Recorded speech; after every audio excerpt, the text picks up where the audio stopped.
Hello guys, welcome back to my channel Shainika official. তো দেখো আমি এখানে পাস্তা সিদ্ধ করে রেখেছি, আর এখানে আলু কুচু কুচু করে কেটে নিয়েছি, আর এখানে পেঁয়াজও কুচু কুচু করে কেটে নিয়েছি, আর এখানে একটা ডিম ভুজিয়া করে নিয়েছি।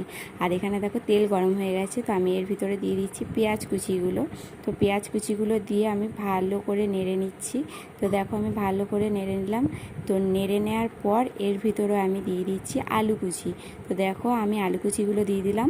তো দিয়ে দেওয়ার পর আমি ভালো করে নেড়ে নিয়ে দেখো আলু আর পেঁয়াজটা সুন্দর ভাজা হয়ে গেছে। তো তারপর আমি দিয়ে দিচ্ছি সিদ্ধ করে রাখা পাস্তা। তো সিদ্ধ করে রাখা পাস্তা দিয়ে দেওয়ার পর আমি দিয়ে দিচ্ছি ডিম ভুজিয়াটা। তো ডিম ভুজিয়া আর পাস্তাটা আমি ভালো করে মিশিয়ে নিচ্ছি। তো মিশিয়ে নেওয়ার পর এতে আমি দিয়ে দিচ্ছি ম্যাগি মশলা। ম্যাগি মশলাটা দিয়ে নেওয়ার পর আমি ভালো করে এগুলো নেড়ে নিচ্ছি।